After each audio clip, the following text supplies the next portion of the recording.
You're looking good, and it feels good to be with you today. Hello, I'm Kimball Brian Hunter, and this is News with the Eyes of Faith, where I talk about the news from the point of view of Christ and the doctrine of Christ.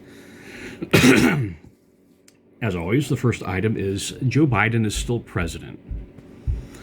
So you saw the picture, and if you didn't, you saw it on the opening card of the Halloween party where President Joe Biden was meeting some sort of baby costume party and bit one of the babies, and another one, he put the baby's foot in his mouth.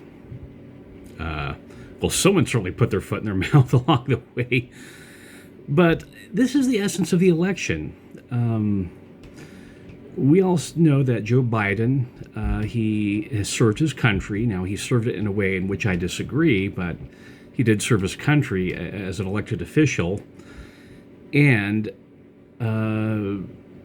served his country, but he's clearly in cognitive decline. You saw it. Normal people don't put babies' foots in their mouth, don't eat babies. We all saw this before the election. We brought it up, and we were told that no, we were just seeing things. We're imagining things. It's nothing real.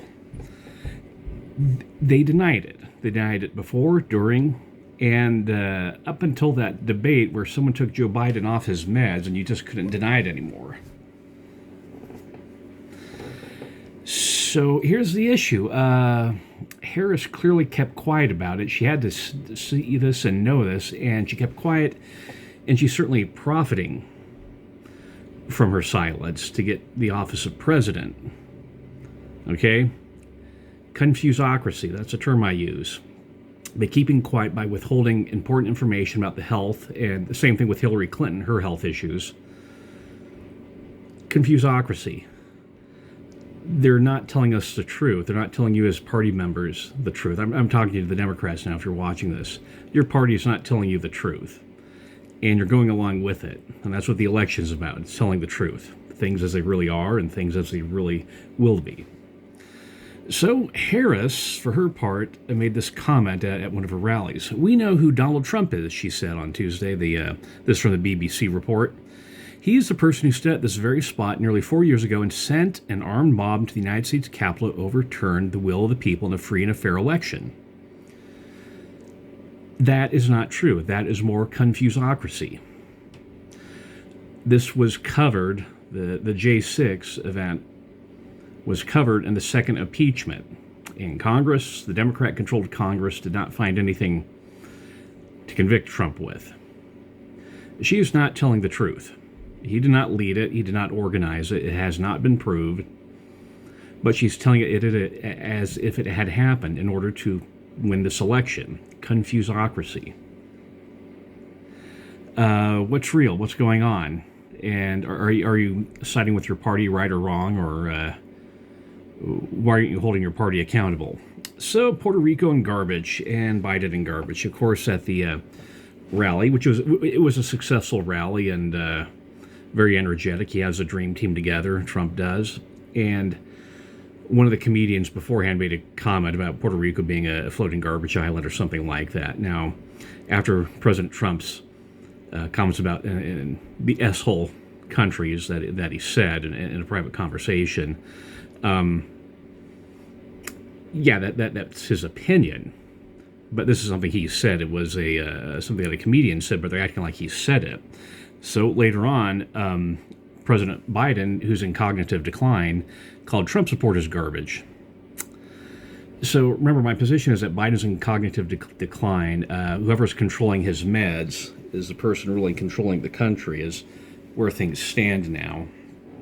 And so I don't know if Biden's aware of what he said or how lucid he is. And this is, remember when Nancy Pelosi ripped up Trump's speech during the State of the Union? The Democrats, if they don't like Trump's abrasiveness, they could turn the other cheek, and they're not doing it. They're just going along. In fact, they're turning to the monsters they claim that Donald Trump is. You know, it's that saying, you become the enemy that you hate, and that's what they're doing. So he accused Trump supporters of being garbage, the basket of deplorables, which is a weird expression from Hillary Clinton again. So Trump, in turn, had that rally with the garbage truck. Now, he's having some fun with this. And that's where a lot of that positive energy is coming from, just from the satire and the mocking of his critics. He's dialing down the scary Trump, and he's doing the fun Trump. This reminds us of Ronald Reagan, how Ronald Reagan was always about good cheer. But in both cases, in the case with Pelosi ripping the speech, President Oaks talked about this general conference about our conversation and being constructive, and both parties are at fault. Okay, Donald Trump is at fault with his abrasive comments. Okay, here. Hat, Donald Trump is at fault with his abrasive comments. You heard me say that. Here's another thing to think of, and I don't want to say this with any excuse, and if they toned up the language instead of toning down it, things would go a lot better. That's one of the Trump's flaws. Here's another thing. Just want you to think about this. If Jay Gould and Kimball said this type of things that Donald Trump said, would you have a problem with it? Okay, do you have a double standard? Confuseocracy again between Donald Trump and Jay Gould and Kimball. So back to Trump's rally. There's an editorial in the Deseret News earlier this week from 1028, and it's from Jennifer Graham, and it's titled this: "Perspective: The folly of suggesting that 74 million Americans are pro-Nazi." Well, it was she was calling it on this the Nazi accusation, which we talked about this in the last week about the speaker and then the House Senate leader, or I should say not the House, but the Senate leader, both talked about how this calling Trump a fascist leads to these assassination attempts. And she's Jennifer Graham's telling to tone down the language. It's a good op-ed. Brings up Godwin's law. So Deseret News, your supporters, send Jennifer Graham a word of support. You can get her email address off the website, and I have the link to the editorial below. Remember, this is both sides are at fault, and I can criticize Trump and I say, yeah, he's causing some of his own problems by his abrasiveness, but it's also going on the other side, and you have to admit both sides are doing that. This is labeling versus loving people. Your neighbors are people you're supposed to love and forgive and turn the other cheek. So, in church news, first of all, labeling versus loving. You keep labeling people, that takes you a certain direction, and if you keep loving people, that takes you also a certain direction. Where will it lead? Down H. Oaks again. So, Saints Volume 4 was released, and I read it really quickly. It's good writing. The style is very good, and they set things up to make it energetic. They always leave you with these cliffhangers and these hooks as you're reading. Now, my review is, I'm glad they published this. It's a good volume. It's a different approach to history from the standard documentary history of the church from the Joseph Smith papers, B.H. Roberts' comprehensive history of the church. It's those talk about the leadership, the officers' quarters. This talks a little bit more about the foot soldiers and the foot traffic of saints who are in the trenches. But it's a product of its time. You see a lot of DEI in there with gender equity and also with the Afrocentrism. Of course, they have to talk about Africa and the 78 Revelation and how that opened up not just the inner cities but an entire continent. However, they spent more time talking about Dorius Gray and Ardith Cap than they did Howard W. Hunter, and I'm not comfortable with that messaging. You have a tension between the slave and the Slav experience. Is that with the slavery experience, they talk about the United States, of course, because that's where the church was restored. They talk about it from the point of view of Africa and these congregations that were set up, just mimicking the church. Brazil with Elvesil Matins. They talk about the communist nations, East Germany, that getting a temple. Czechoslovakia, and a touch here and there about Russia. But remember, the 78 Revelation opened up a continent, but the 1989 Velvet Revolution also opened up expansive territories to the then politically enslaved Slavs. Actually, that's where the word slave comes from. It comes from the word Slav. However, in Slavic language, the word Slav means glorious. Slava Ukraina, that means glorious Ukraine. But this illustrates the issue. As you start going the DEI route, you start snubbing people. Look at the last chapter of the book. I think sums it up. They spend a lot of time talking about the young girl who spoke at the 2020 General Conference. Nothing about the boy, even though they could have split it up 50-50, which would have been fair. And this is, like I said, the equity. You start elbowing people to get your targets, and kind of half of a chapter talking about President Nelson, just these one sentence summaries of the things he does. And the same thing with Ardith Kapp when she developed the Young Woman's Personal Progress. That's an important story to be told about the process, but you just get these drops. Okay, here's Preach My Gospel, just out of nowhere. But we do this expansive study. My solution is just expand it to 5 volumes. Now, I know you did a cover design and you had this set up, but that would have generated a lot of buzz, saying, we originally planned 4 volumes, but there's so much material, we need a 5th volume. That's your used car salesman approach, and it would have worked. So it's good as it stands. I think it covers all the bases, but I can't be quiet about the flaws. Just a last comment about the gathering of Israel. It's not just gathering Ephraim, Manasseh, and Judah and the Lamanites. It's gathering all tribes. Dan, Gad, Naphtali, all of Joseph's brothers. And it's that weird thing, is when we start getting patriarchal blessings out of Russia, we get all the tribes of Israel, not just Ephraim and Manasseh. I was looking at my families, and everything's just Ephraim, and we had one Judah, so my family's predominantly Ephraim with recessive tribe of Judah. And I want you to think about something else. The book of Revelation, and this is confirmed in the Doctrine and Covenants, talks about the sealing of 144,000 high priests from all the tribes of Israel. Now put those ideas together. Patriarchal blessings from all tribes coming out of Russia, and 144,000 high priests being sealed. What that means is a lot of those high priests that are getting sealed are going to be Russians. Okay, let me repeat that. There's going to be a lot of Russians among those groups of the 144,000 that are sealed, because that's where these other tribes ended up, is in Russia for the patriarchal blessings. And as important as it is to get the black experience out, we need to get the Russian experience out, because that's equally important. I served my mission in Portugal. I've been to Russia. I'm studying. I work with 3 women, Ukraine. My next door neighbors are Ukraine. Last night, my Walmart delivery people were also from Ukraine. It's a valid story and as equal as the black experience. And speaking of that, they do the double standard where they capitalize black but leave white lowercase. That's a double standard. It's snubbing. It replaces institutional racism with institutional retaliation against white people. And then we should expect more from the church editors on that. Fairness for all. Capitalize all races. You don't snub white people. Speaking of snubbing, and this is my concluding statement, the singles once again are ignored. They mentioned Barbara Thompson once in passing. Sherry Dew, nil. Sherry Dew was not mentioned. They discuss a woman with infertility and a woman who's lesbian in there, but not singles. Another thing is allowing single students to be called into bishoprics. If they had had that, I probably wouldn't have been an elder for 28 years, and I would be a completely different person if I was allowed to serve in bishoprics and on the High Council and other areas as a student. Okay?